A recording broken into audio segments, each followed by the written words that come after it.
Welcome, dear friends, once again. And this video I am going to make on the world wants to make in India. तो make in India हमारा focus है, और ये focus होने की वजह क्या था। आज ही मैंने क्लास में बच्चों को बोला कि ऑटम ब्रेक में आप अपना प्रोजेक्ट बना लेंगे।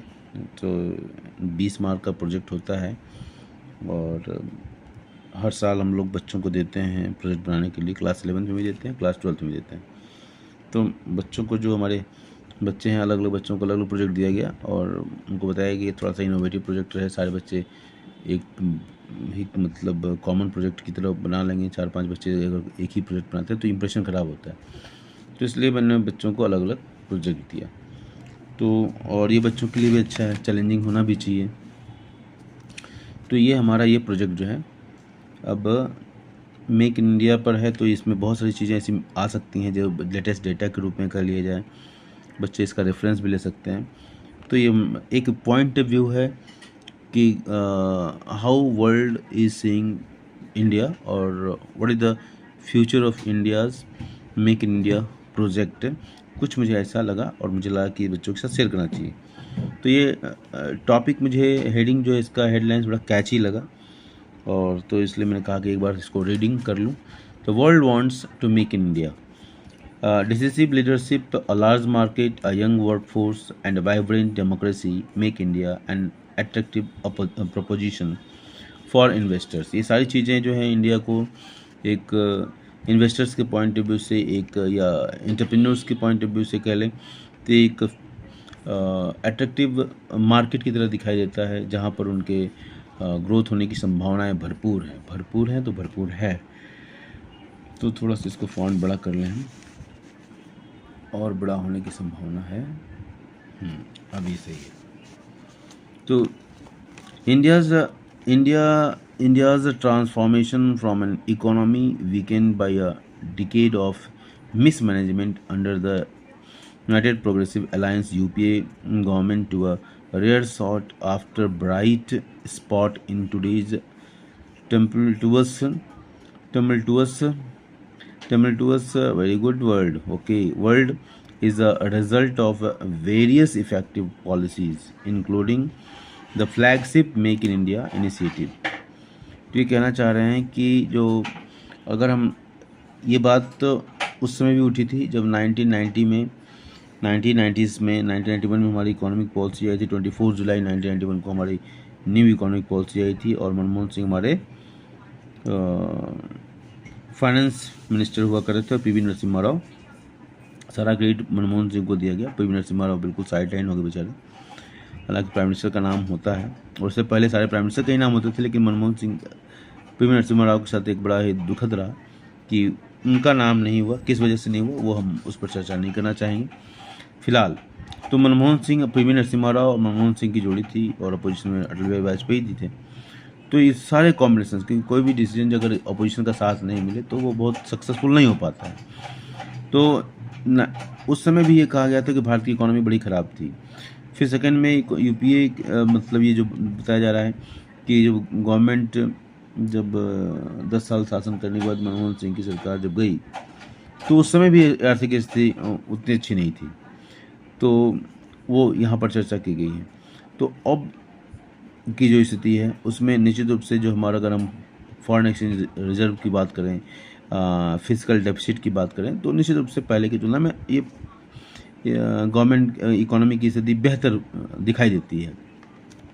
कुछ पैरामीटर्स पर आलोचना भी की जा सकती है। तो फिलहाल हम आगे बढ़ते हैं। तो कहाँ गया, ठीक है। It was launched by prime minister Narendra Modi 10 years ago to reinvigorate job creation and stimulate economic growth।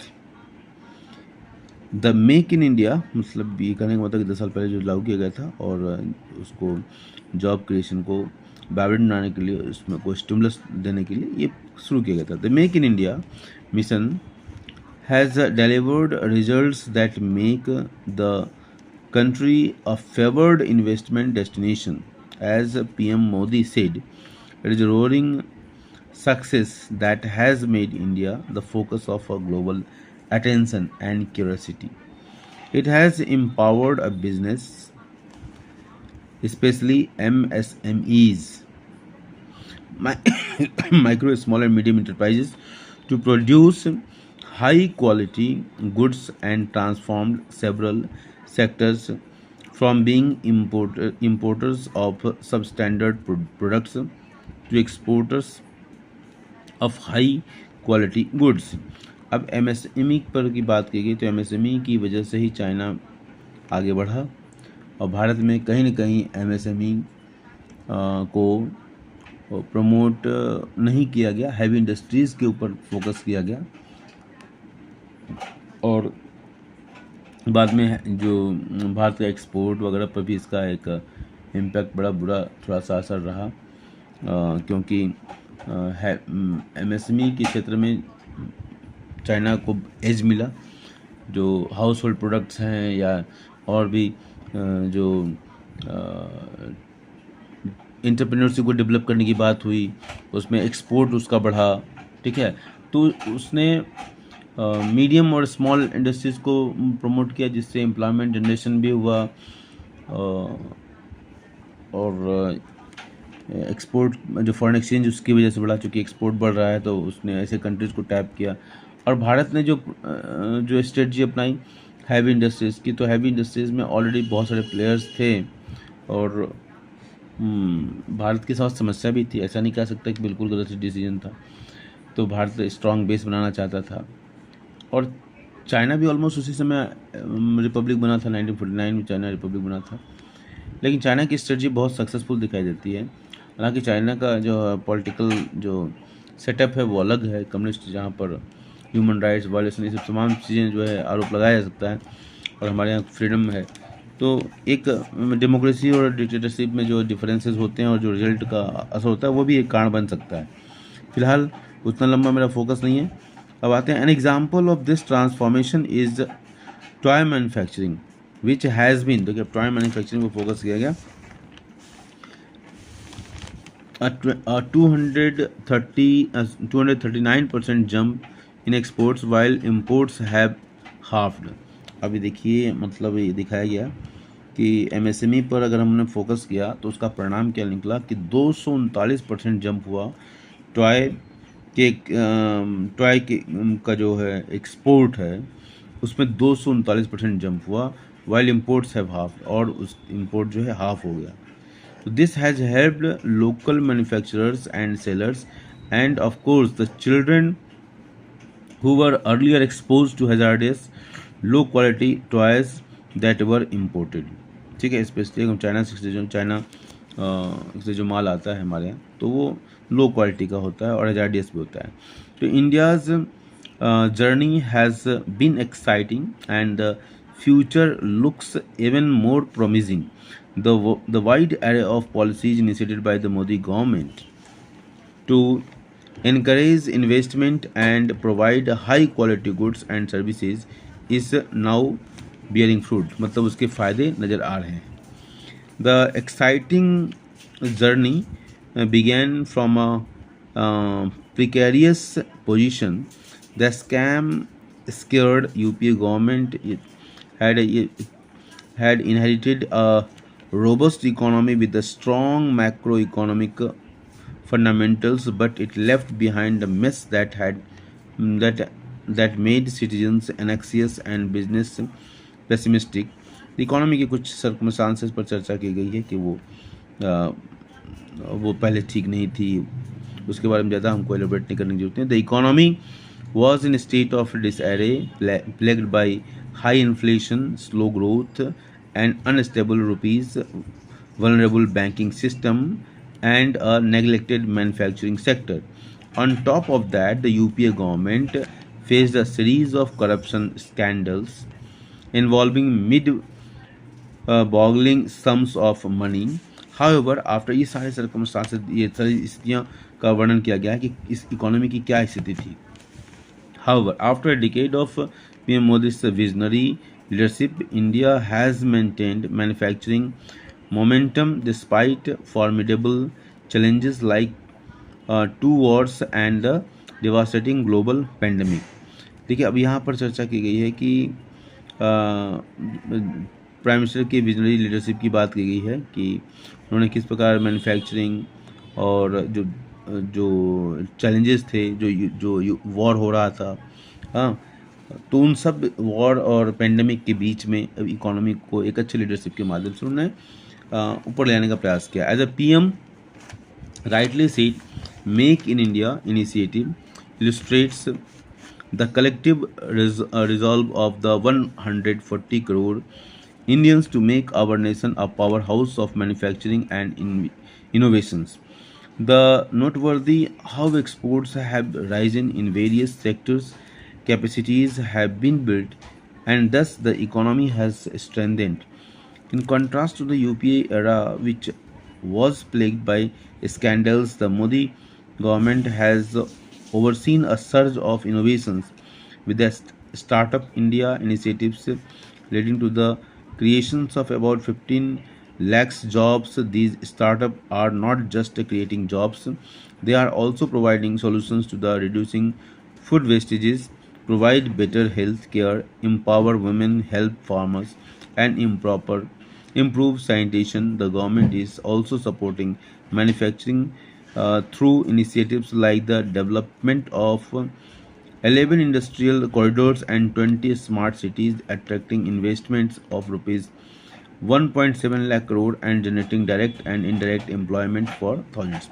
अब यहाँ पर थोड़ा सा मैं ये कहना चाहूँगा कि अगर हम ट्रेडिशनल जैसे जॉब क्रिएशन की बात है, अगर हम ट्रेडिशनल वे में जॉब सीकर्स हैं ट्रेडिशनल तरीके से, तो ये हमारे लिए डिजास्टर्स होगा, क्योंकि द गवर्नमेंट का जो अप्रोच है एमएसएमई पर है.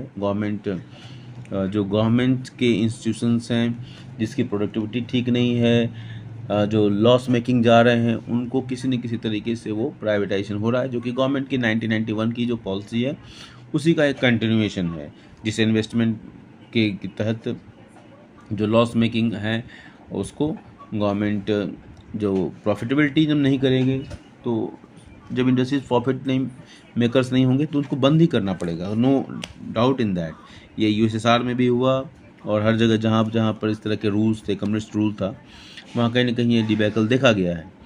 तो अब ऐसी स्थिति में अगर आप प्राइवेट सेक्टर को आप स्ट्रांग नहीं करेंगे तो अचानक जो है डिसास्टर होगा कंट्री के साथ और बहुत ख़राब स्थिति उत्पन्न हो सकती है और लोग को थोड़ा विजनरी होना पड़ेगा. तो अभी गवर्नमेंट का जो अप्रोच है कि micro small and medium enterprises जो हैं, छोटे और लघु जो उद्योग हैं, उनको स्ट्रेंथन किया जाए. जो एक प्रकार से कहा जाए कि जो चाइना ने जिस पर फोकस किया, तो अगर आपको चाइना से कम्पीट करना है, क्योंकि चाइना का प्रोडक्ट हमारे मार्केट में फ्लडेड है इस समय, और हालांकि गवर्नमेंट ने उसे बहुत बैन लगाने का प्रयास किया है और उसकी वजह से डोमेस्टिक इंडस्ट्रीज को कुछ फ़ायदा भी हुआ, कुछ हद तक फ़ायदा नज़र आ रहा है, ठीक है. लेकिन हम ऑल ऑफ सडन हम चाहें कि चाइना से बिल्कुल रिलेशन ख़त्म कर दें और उससे इंपोर्ट नहीं करें, तो ये आप पैरालाइज हो जाएंगे. आप कोई भी काम एक स्टेप आगे नहीं बढ़ सकते. इतना अंदर तक, इंटीरियर तक चाइना ने हमारे अंदर इंक्रोचमेंट किया हुआ है पहले की पॉलिसीज़ की वजह से. और हम अभी क्या हो रहा है कि अभी ये ट्रांजिशन फेज है इकोनॉमी का, कह लीजिए. जो जॉब उतने नहीं दिखाई दे रहे हैं, अब जो जॉब दिखाई दे रहे हैं वो स्टार्टअप के माध्यम से दिखाई देंगे. वो प्राइवेट सेक्टर में जैसे micro small and medium enterprise का आप सिंपल बीए कर लें, ये इस तरह की जॉब आप सर्च कर रहे हैं, एसएससी का जॉब सर्च कर रहे हैं, तो वहाँ धीरे धीरे आपको कमी दिखाई देगी, ठीक है. वहाँ मिनिमम बहुत सारे कंप्यूटराइजेशन वगैरह होने की वजह से बहुत सारे जॉब तो वैसे ही कटल हो गए हैं. तो इस चीज़ को हमको समझने की ज़रूरत है. नए यूज़ के लिए मैं एक मैसेज की तरह इसको बोलना चाह रहा हूँ कि इस चीज़ को समझिए. और मैं गांव में देखा तो कंप्यूटर से जो संबंधित जो बहुत सारे जॉब हैं, इससे पहले सूचना केंद्र करके जो जॉब बन रहे हैं, उसमें बर्थ सर्टिफिकेट वगैरह वगैरह जो पहले जाके आपको वहाँ बनाना पड़ता था, ऑनलाइन सारी चीज़ें आ रही हैं, डिजिटल मोड में सारी चीज़ें हो रही हैं. तो कंप्यूटर का जो इसको एप्लीकेशन है, नॉलेज है, वो उनके लिए जॉब की भरमार है. इसको हम ऐसे समझ सकते हैं, क्योंकि खुद मैंने देखा हुआ है. Additionally, the production linked incentive PLI scheme are transforming the country's manufacturing sector. These schemes focus on critical sectors such as electronics, pharmaceuticals, automobiles, and textiles to create ecosystem for sustained growth and ensure global competitiveness. These schemes have attracted rupees 1.32 lakh crore in investments to significantly boost manufacturing output. More than 8.5 lakhs jobs have been created directly and indirectly through these initiatives. India is now recognized as a key partner in high-tech and emerging technologies. Global companies are eager to invest in India, benefiting from the country's manpower, management expertise, and improved manufacturers, which allows for efficient operations and competitive pricing in the global market. Modernizing infrastructure has been a key priority, with substantial investments leading to the development of modern highways, expressways, and world class railways stations. India's infrastructure spending has increased substantially. This year's union budget allocated a record 11 11,111, wow, क्या wonderful number, crore capital expenditure that will have a multiplier effect on the economy and manufacturing. आप देखो ये जब आप project बनाओगे तो कितना बड़ी इन्फॉर्मेशन है. Modernising infrastructure has been a key priority. ठीक है, विद अब इंफ्रास्ट्रक्चर वगैरह पर जो एलोकेशंस हैं वो सरकार करती तो बजटरी मेजर्स के द्वारा कर सकती है. ठीक है, तो अभी जैसे एक हाफ ईयरली में एक क्वेश्चन भी आया था कि गवर्नमेंट बैकआर्ड में अगर इंडस्ट्रीज लगाना हो तो गवर्नमेंट फिजिकल मेजर्स बताइए. तो इस तरह के अगर इन्फ्लेशन को कंट्रोल करना है तो क्या फिजिकल मेजर्स गवर्नमेंट ले सकती है. इस तरह के क्वेश्चंस जो आए थे उसमें इस तरह की चीज़ों को हम इंसर्ट कर सकते हैं. With substantial investment leading to the development of modern highways. देखिए हाईवेज का क्या इम्पैक्ट पड़ेगा. अगर इंफ्रास्ट्रक्चर बेटर है तो इंडस्ट्रीज़ को सेटअप करने में काफ़ी सहायता मिलेगी. गवर्नमेंट का जो इंफ्रास्ट्रक्चर पर जो फोकस है उससे कितना फ़ायदा मिलेगा इंडस्ट्रीज़ को सेटअप करने में. मार्केट से नज़दीकी हो जाएगी, ट्रांसपोर्ट अच्छा होगा, कॉस्ट इफेक्टिवनेस बढ़ जाएगी. ये सब सारे पॉइंट्स लिखे जा सकते हैं. Expressways and world class railway stations. India's infrastructure spending has increase substantially. This years union budget allocated a record 11,11,111 crore capital expenditure. अब देखिए कैपिटल एक्सपेंडिचर, अब कैपिटल एक्सपेंडिचर है तो ये हमारा एसेट्स को क्रिएट कर रहा है. ठीक है, और इसका फ़ायदा इकोनॉमी में किस तरह से होगा. देखिए हमारे मल्टीप्लायर इफेक्ट को बढ़ाएगा. मतलब कैपिटल एक्सपेंडिचर हो रहा है तो एसेट्स क्रिएशन हो रहा है, प्लस एम्प्लॉयमेंट जनरेशन हो रहा है. ठीक है, और मल्टीप्लायर मतलब इंफ्रास्ट्रक्चर पर जो इन्वेस्टमेंट है वो दूसरे सेक्टर्स के लिए भी प्रॉफिटेबल होगा. तो इस तरीके से हमको इसको सोचने की ज़रूरत है. Investors confidence in India is growing with the foreign CEOs and industry bodies regularly visiting, eager to participate in India's growth story. For them, India offers the advantages of 4Ds. Decisive leadership, बहुत ही important point है ये. Demand from 140 crore population. क्योंकि आपके पास population ज़्यादा है तो आपके जो प्रोडक्शन होगा तो उनके प्रोडक्ट का कंजम्पशन यहाँ ज़्यादा होगा. ठीक है, तो मैं सेलिंग अच्छी होगी उनके प्रोडक्ट की. ठीक है, डिमांड. तो demographic dividends of a young workforce and a vibrant democracy. तो ये सारी चीज़ें काफ़ी DS के द्वारा दी गई हैं. तो ये अगर अपने हम पॉइंट्स में इस तरह से जब वाइबा होगा इस तरह से बोलेंगे हम तो उसका एक अलग इम्पैक्ट पड़ेगा. To support MSMEs, the government has taken numerous steps to improve the case of ease of doing business, including eliminating 42,000 compliances requirements and removing criminal penalties for minor offences. India has significantly improved its rank in the World Bank's ease of doing business reports, rising from 142nd in 2014 to 63rd in 2009. Jump, huge jump, you can say huge jump, ease of doing business में. Okay. The Modi government remains committed to improve the ease of doing business, regularly consulting stakeholders to introduce new innovative reforms. PM Modi is determined to promote investment, support business, and secure a bright future for India's youth. The Make in India's initiative is a major step toward achieving these goals. तो ये हमारा था make in India पर एक view था। श्री पीयूष गोयल जी का एक विचार है और इससे जो गवर्नमेंट का जो इनिशिएटिव्स है वो दिखाई देता है। इससे बहुत सारे वैल्यू पॉइंट्स हमको नज़र आते हैं। जब आप प्रोजेक्ट बनाओगे मेक इन इंडिया के ऊपर, उनके लिए काफ़ी फ़ायदेमंद होगा। मैं उम्मीद करता हूँ कि इस तरह की चीज़ों का आप रेफरेंस ज़रूर लेंगे और अपने प्रोजेक्ट को अच्छा बनाने का प्रयास करेंगे। Thank you. और इसमें एक दो शब्द जो थोड़ा सा प्रोनाउंसिएशन में थोड़ा उचित प्रोनाउंसिएशन नहीं हो पाया था, उसको मैं थोड़ा सा रिपीट करना चाहूँगा। सो यहाँ दो शब्द जो है उसको इसका मीनिंग जो है बताना जरूरी है। टिमल्टुअस का मतलब agitated world, violent world, changing world, मतलब उस सेंस में है जिसमें बहुत ज़्यादा परिवर्तन हो रहा है, जो अनसर्टेनिटी, फुल ऑफ अनसर्टेनिटी के सेंस में यहाँ लिया गया है। और एक बड़ा ही प्यारा शब्द मुझे नज़र आया, ये रीइन्विगोरेट।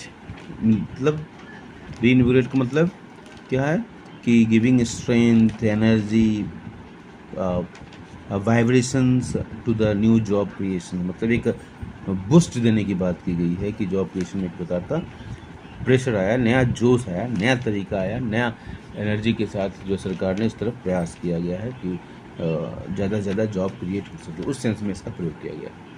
तो इसके साथ ही इस आर्टिकल को एंड करता हूँ और मैं कहूँगा बच्चों को कि हम सबको ये जो है एडिटोरियल का जो पेज है ज़रूर पढ़ना चाहिए। अगर आप सही मायने में स्टूडेंट हैं और स्ट्रेंथन करना चाहते हैं अपने विजडम को, तो ये पेज बहुत ही इम्पोर्टेंट होता है। इससे आप सिविल सर्विसेज की तैयारी कर रहे हैं उनके लिए बहुत ही इम्पोर्टेंट होता है। Thank you.